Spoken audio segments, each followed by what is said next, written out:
नमस्कार। Class 11 business study का अपना चैप्टर है social responsibility of A business. देखिए, हम अपनी पिछली क्लास में अलग अलग पर्सनस के लिए सोशल रेस्पॉन्सिबिलिटी समझ रहे थे एक बिजनेस के बिहाफ से, कि एक बिजनेस किस तरह से अलग अलग लोगों के लिए इम्पोर्टेंस क्रिएट करता है या फिर उसकी क्या क्या लाइबिलिटीज़ क्रिएट होती है। तो उसी टॉपिक को आगे बढ़ाते हुए हमारे पास आज का टॉपिक है कर्मचारियों के प्रति उत्तरदायित्व, मीन सोशल रेस्पॉन्सिबिलिटी फॉर एक वर्कर या एम्प्लॉय। सबसे पहले तो बात करते हैं वर्कर या एम्प्लॉय होता क्या है।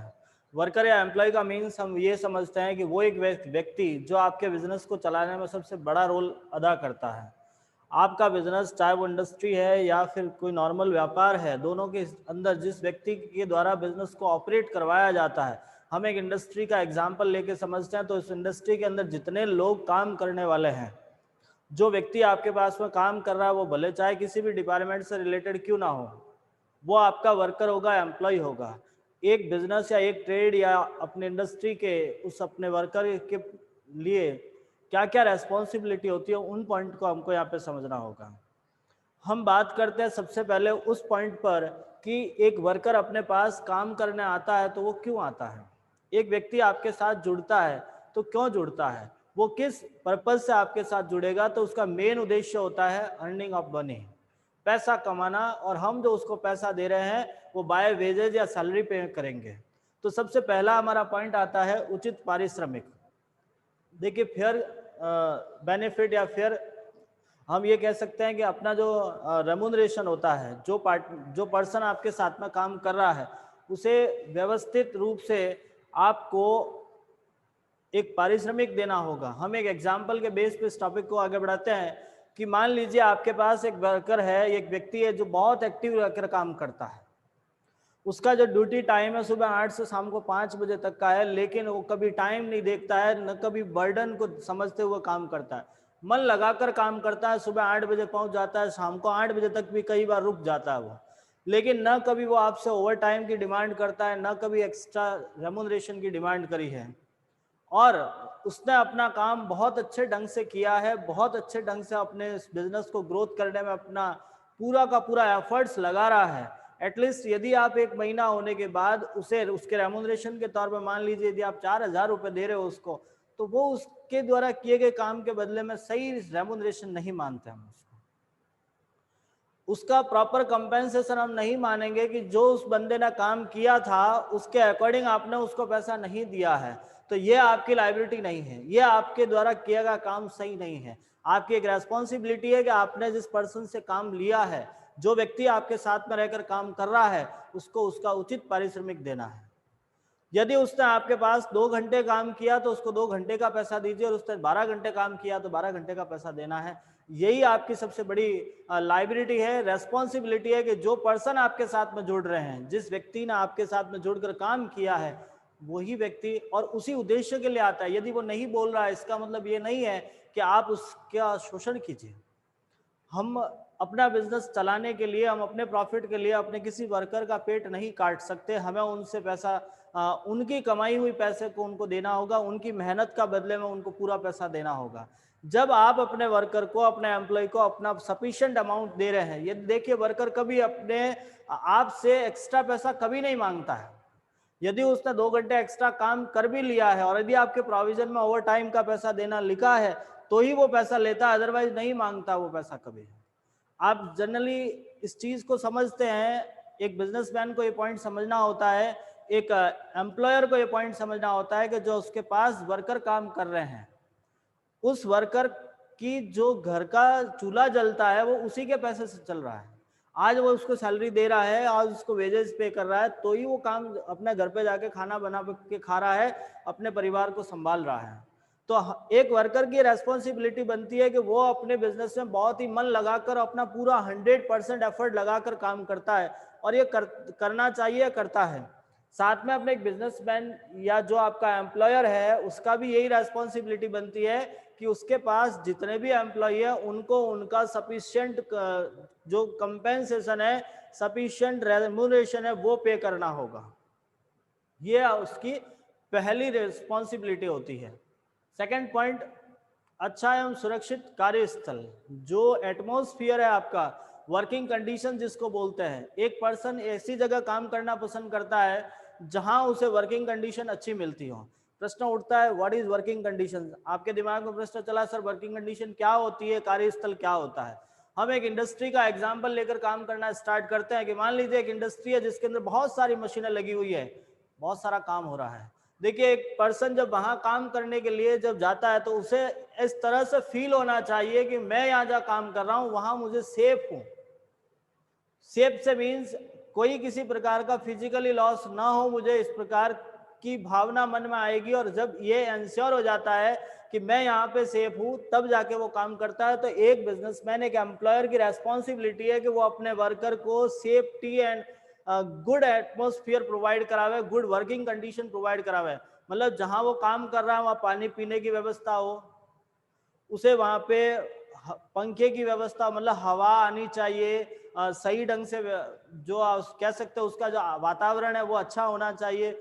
यदि कोई ऐसी साइट पे काम कर रहा है जहां उसके लिए हार्मफुल है तो उसको व्यवस्थित हेलमेट मिलना चाहिए, जैकेट मिलनी चाहिए। देखिए आप लोगों ने देखा होगा जो लोग काम करते हैं उन्हें जो एक जैकेट मिलती है, ये हेलमेट पहनते हैं वो, क्योंकि रिस्क रहता है उन लोगों के लिए। हेलमेट कहीं कोई ऐसी चीज सर पे ना लग जाए, सर फट गया तो क्या करेंगे, तो वो इस प्रकार से हेलमेट पहनते हैं, ग्लव्स मिलते हैं, शूज मिलते हैं। ये सारी चीजें आपको प्रोवाइड करानी होगी। आप अपने वर्कर को उसके अकॉर्डिंग जब सारी चीजें जब तक नहीं दोगे तब तक वो सही ढंग से काम नहीं करता और आपको देने की जिम्मेदारी है। ये आपकी रेस्पॉन्सिबिलिटी है कि आप अपने वर्कर को उसके लिए जो चीज आवश्यक है, जिन जिन वस्तुओं की आवश्यकता है काम करने के लिए, वो सारी चीजें आप उसको प्रोवाइड कराओ। एक वर्किंग कंडीशन बहुत अच्छी होनी चाहिए, सही ढंग से बैठने की व्यवस्था है, खाने पीने की सही व्यवस्था है। क्योंकि कई लोग ऐसे होते हैं जो बेचारे घर से काफी दूर काम करने जाते हैं, अब उनको वहां जाकर खाने की व्यवस्था नहीं मिल रही है, काम कैसे करेंगे वो, सही ढंग से पानी नहीं है वहां पीने के लिए। तो ये सारी सुविधाएं अपने एम्प्लॉयर को अपने एम्प्लॉय के लिए करनी चाहिए। अपना अगला पॉइंट आता है व्यक्तिगत उन्नति एवं विकास के अवसर प्रदान करना, providing opportunity for personal growth and development. देखिए पर्सनल ग्रोथ और डेवलपमेंट दो वर्ड हमारे पास में आते हैं। एक एम्प्लॉयर को अपने एम्प्लॉय के पर्सनल ग्रोथ के लिए काम करना चाहिए। एग्जाम्पल लेते हैं, मान लीजिए एक पर्सन है जो किसी डिपार्टमेंट में अच्छा काम करता है, मान 10 साल से वहां काम कर रहा है। क्योंकि एक इंडस्ट्री के अंदर अलग अलग डिपार्टमेंट होते हैं, जैसे प्रोडक्शन डिपार्टमेंट अलग है, लेबोरेटरी अलग होती है, मार्केटिंग अलग होता है, अकाउंट सेक्शन अलग होता है, तो मैनेजमेंट अलग होता है। तो अलग अलग डिपार्टमेंट होता है हमारे पास में, मेंटेनेंस, रिपेयर्स, मैकेनिकल, मतलब एक इंडस्ट्री में बहुत सारे डिपार्टमेंट होते हैं। मान लीजिए एक पर्सन था जो प्रोडक्शन डिपार्टमेंट में था, 10 साल तक उसने वहां पे काम किया, 10-12 साल से बहुत अच्छे ढंग से वो काम सीख गया है। अब आपको किसी दूसरे डिपार्टमेंट में आवश्यकता है किसी पर्सन की, तो आपने उसको वहां से यहाँ नहीं लाया। यदि आप चाहते, मीन्स एम्प्लॉयर चाहता, तो उस व्यक्ति को वहां से दूसरे डिपार्टमेंट में लाता ताकि वो नया काम सीख ले। लेकिन एम्प्लॉयर ये सोचता है कि यार मैं इसको यहाँ से यहाँ लाऊंगा, अब इसको यहाँ पे साल भर काम सिखाने में लग जाएगा, तो मैं क्यों सिखाऊं, उसके बेटर है नया पर्सन ही अपॉइंट कर लूं मैं, और ये यहाँ जहाँ बैठा है वहीं बैठा रहे। तो देखिए एक व्यक्ति जहाँ काम कर रहा है, जब रेगुलर कर रहा है, एक नहीं, दो नहीं, 10 साल उसने काम कर लिया, वो काम तो बहुत अच्छे ढंग से आता है उसको। आपकी ये रेस्पॉन्सिबिलिटी है कि आपको उसको दूसरा काम भी सिखाओ, आपको उसको कुछ नया सिखाओ, उसको एक से ज्यादा डिपार्टमेंट का नॉलेज दीजिए। अपने फायदे के लिए किसी व्यक्ति की ग्रोथ आप रोक नहीं सकते हो। आप अपने फायदे के लिए, जब उस व्यक्ति ने चाहा कि सर मैं उस डिपार्टमेंट में भी काम कर सकता हूं, थोड़ा बहुत मैं जानता हूं, आपने मना कर दिया, नहीं आप वहां जाओगे तो हमारा ये काम कौन संभालेगा।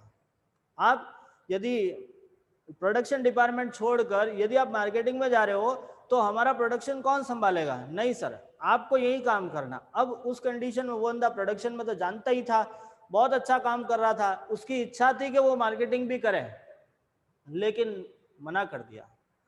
अब जब मना कर दिया, हताश हो जाएगा व्यक्ति। हताश होने के बाद अपने उसी काम में लगा रहे जो तो उसको पहले से आ ही रहा था, तो उसकी कहाँ डेवलपमेंट हुई, उसका कहाँ ग्रोथ हुई है। तो अपने एक एम्प्लॉयर की रेस्पॉन्सिबिलिटी होती है, उसकी जिम्मेदारी होती है कि अपने सभी वर्कर को एक पर्सनालिटी ग्रोथ करने का उन्हें अपॉर्चुनिटी प्रोवाइड करवानी चाहिए, उन्हें एक प्रकार से ऐसा प्लेटफॉर्म देना चाहिए कि वो अपनी क्रिएटिविटी अपने सबके सामने लेकर आए।